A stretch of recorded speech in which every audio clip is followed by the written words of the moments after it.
prep list of produce prep because produce needs to be isolated from everything else.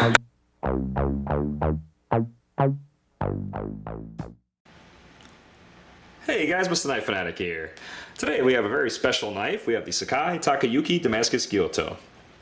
This happens to be a 240mm version, and this is also the 63 layer Damascus version. There are several different types of Damascus that is offered by Sakai Takayuki on our website.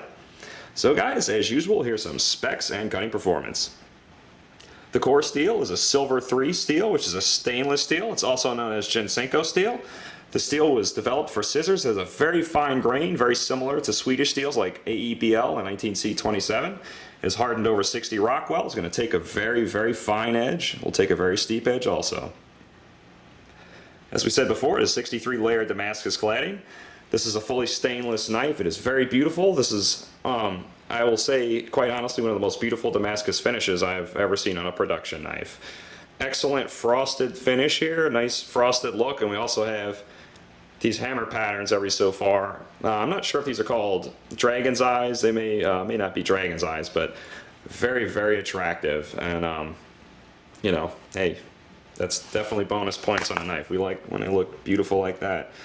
This is an octagonal handle. I believe this is a magnolia or hoe wood. It's actually polished a lot more than most other ones I've seen before. And this is also a buffalo horn ferrule. Not ebony, it's buffalo horn. You can see a little bit of a grain in there.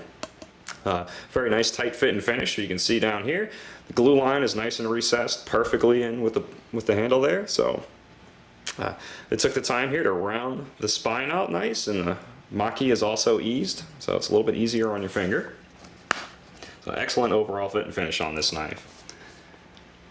The blade length is 232mm, although it's sold as a 240. That's the nature of some handmade knives. And 48.5mm tall, which is definitely a little bit on the tall side, maybe medium. I don't know. What do we call 48.5? I say that's on the medium side. Here we go. Just to give you some perspective. Whoop, I think my, there we go, slip down a bit. Showing right at, there we go, 48.5. The edge length, 232. We're not going to hold a ruler on that. I'm sure you can figure that one out. The spine is 2.8 plus. I would say it's a little bit closer to 3mm, actually coming straight out of the tang. Maybe not quite 3. And it does distal taper throughout the entire blade. You are dealing with about 2.5mm or a little bit less than that. And as you start to get in here into the curve, it does get very, very thin. This has a very, very nice convex. They took a very long time to grind this. We'll talk about the grind in just a second. 185 grams, definitely a medium weight knife, not a heavyweight, not a lightweight. It has a nice amount of spine where there is no flex at all to this, but it does have laser thinness behind the edge. Balance point, it's definitely going to be blade heavy. We'll show you. Let's see, about right there, and in relation to a pinch grip, if I actually take and pinch the knife right on that point, it's a little bit forward from my grip, so I choke back just slightly, so it'll be weighted blade heavy even in a pinch grip, so it'll give you very good chopping power. The grind, I call it a 50-50 perfect thin convex. Yes, very vague type words. Basically what I'm getting at here is this knife was perfectly ground. There are maybe a handful of knives I've ever touched in my life with a grind as nice as this one. It is perfectly convex. It is paper thin behind the edge. Just blows through everything like a laser. Yet it does have enough spine to stay perfectly stiff. So I am truly impressed by this knife, and we're going to show you a little bit of cut and performance here on some ingredients.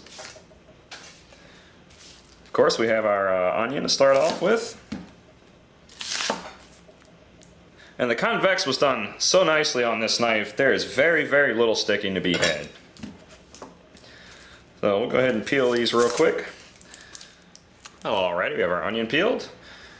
And basically, again, we're going to be looking for to see how much the knife lifts your finger up as it goes through, and just how thin and perfectly ground this tip is. As I said again, this should laser through everything like nothing. Going to have a very light grip on the knife, so you can get an idea.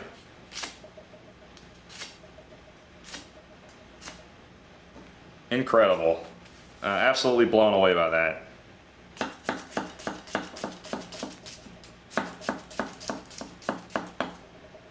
like butter. Incredibly nice.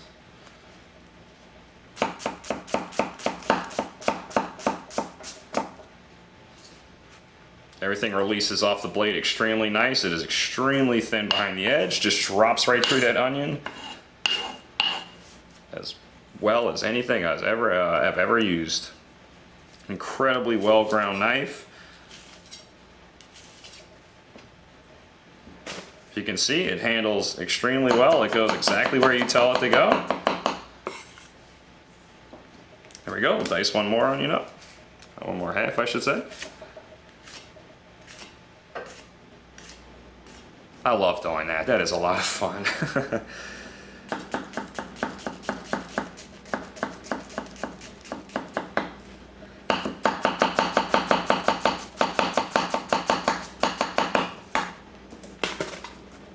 Doesn't get much better than that, guys. I'm going to tell you right now, the grind on this knife is just immaculate. I know I keep saying that over and over.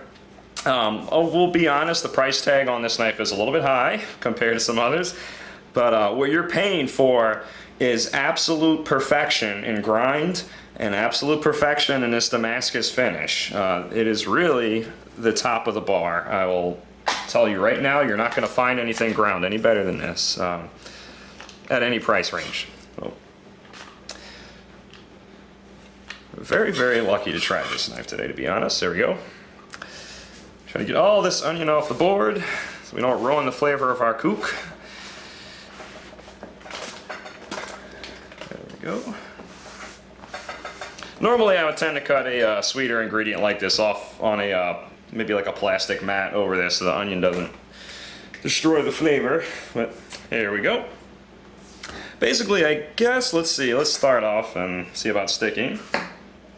Well, it's not going to stick too much there as it's going to fall in half, but we will everything released straight off the blade. Very nice. Very tasty. Well, let's see how she chops through this. We'll see how the tip works and show you the board profile here. Nice sweet spot back here. Great for chopping. As you saw, I blew through that onion. It is a very flat profile. The sweep gets in. This is a little closer to what you see on Konosuke profile, or Konosuke HD. And you actually can get a good little ways before you get into the tip. So you can get over at least, I don't know, 4 inches or so. So here we go. Do a little bit of chopping with the tip. Show you a sweet spot up there.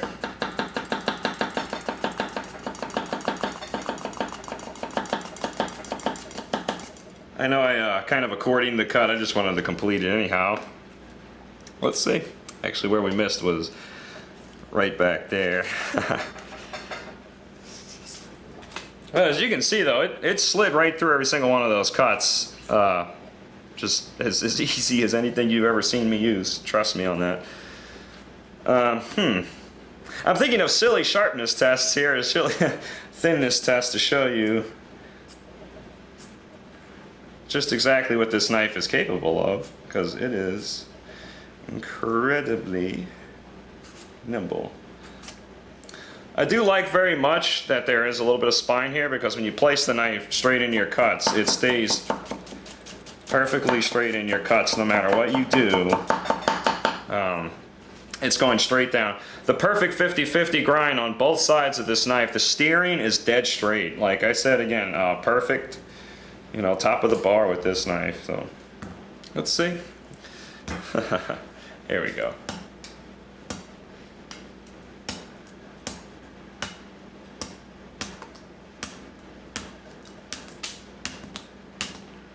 Yeah, pretty good. I'll say that's pretty good. Try not to swing it too hard, right?